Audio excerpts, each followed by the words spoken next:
Alright folks, well, as you know from the last video, I bought another uniform for the museum, and this time it's a named and identified one. I mentioned in that video that this is the surviving uniform of Frank Crum. He was an American Expeditionary Forces World War I veteran. Okay?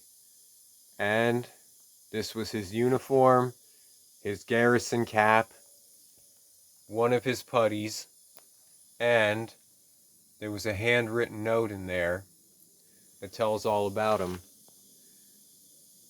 So to honor him, and now that I have his uniform in the museum, to properly honor him, I want to tell you his story a little bit. Okay? I didn't get his military records or anything when I bought the uniform. All that came with it was just the coat, the cap, the putties, which the seller actually thought this was a scarf, but it's actually a putty, and I'll get to that in a moment. And the note. That's all that came with it. Okay? So I didn't get his military records or anything like that. I guess the family didn't want his uniform anymore, which is unfortunate.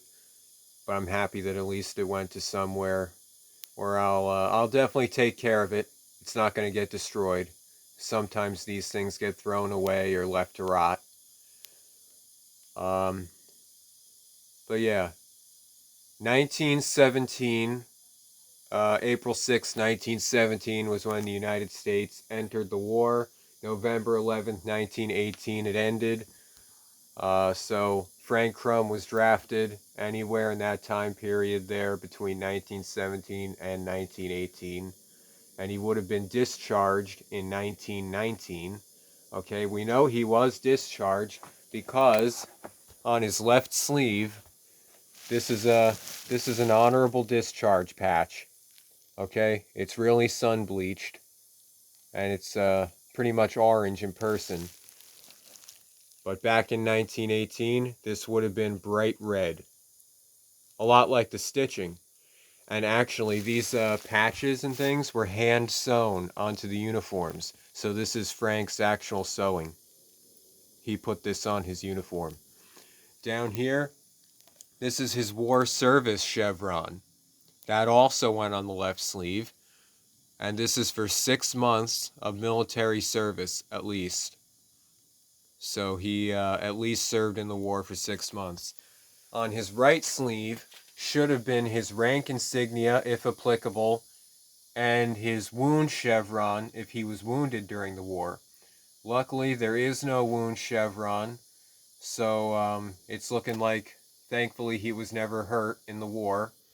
And there's no rank, which indicates that he was either a private, because private rank did not get an insignia patch on their right sleeve, or if he was, somebody took it off his uniform at some point. Okay? Now, up here, I'll take the garrison cap off for a moment. His collar discs were removed, so I don't know exactly what branch of the Army he was in, what service he was.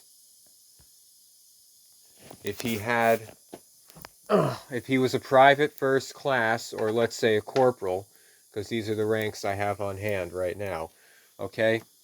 If he had a rank, it would be there, like that, on his sleeve. Or, if he was a private, this is a Signal Corps private first class rank, that would have been there like that. But as you can see, there is none on there, which indicates to me that either he was a private for the whole war, or the duration of the war he was in, or they just took it off. Okay? He actually wrote his name. I can't show you it now, but it's in the previous video. He wrote his name, F.J. Crum. That's Frank James Crum, although apparently his first name was James and his middle name was Frank. but he went by Frank. Okay? The uniform was advertised as missing its bottom button, but the button actually came in the pocket. I wasn't expecting to get the button. Okay, I gotta sew it back in. But this is what the button looked like. Actually, this one's a little worn out. I'll show you. This is a pretty good one.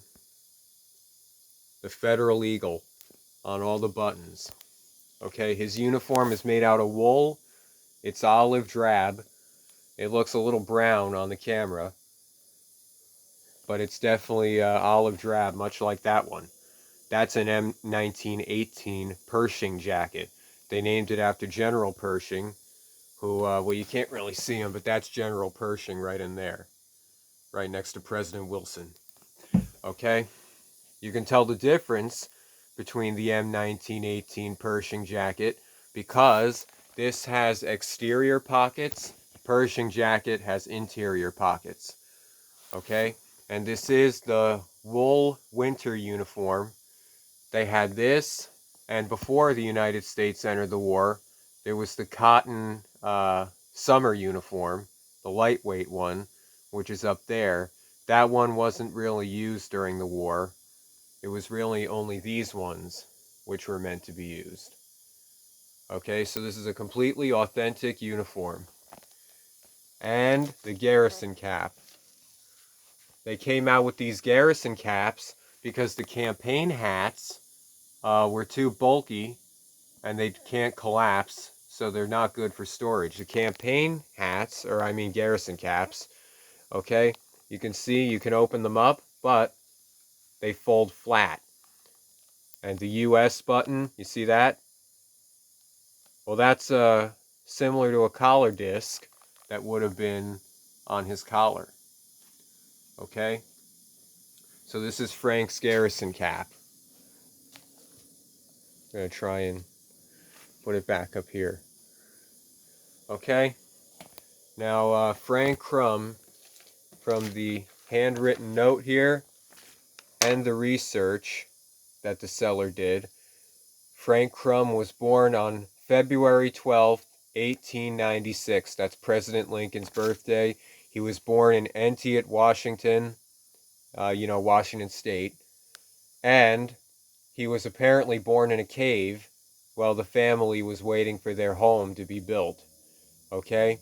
He was the son of pioneers out there on the western frontier. Obviously, he was drafted for World War I. I pretty much gave you all the information I know about him. Okay? After the war, he moved to Wilbur, Washington. He got a job at the Emerson lumber mill there. He worked there and he lived in Wilbur for, I think, 43 years, somewhere around there.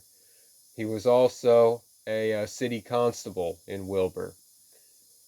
And he had, let's see, he had 4 children. I'm pretty sure he had 4 children, 12 grandchildren, and 6 great-grandchildren. See that? Their names are all on there. Unfortunately, Frank Crum passed away on, let's see, when was it? June 14th, 1978. Alright? Well, what's real special, I'll show you in a moment. Okay? Check this out. That's him. That's Frank Crum wearing this uniform, let's see, about 105 years ago. Actually, more than that. Isn't that something? I'm going to produce this picture and I'm going to print it out and put it next to his uniform so that everybody knows this was Frank Crum. Okay? This is a roll of putties. Well, it's actually only one. The seller thought it was a scarf, or that it was supposed to be a scarf, but it's actually leg wrappings. And let me get the picture back up. You can actually see Well, you can't see very well, but Frank is actually wearing them, his putties, in the picture. All right. Well, that's pretty much it. I can't think of much else to say about this. So, obviously, we thank Frank Crum for his service, and we honor him. And now that I'm going to have his uniform in the museum, his story will be told for well, as long as I'm around, and we'll make sure that he's never forgotten. Okay? Thank you for watching, folks. Take care.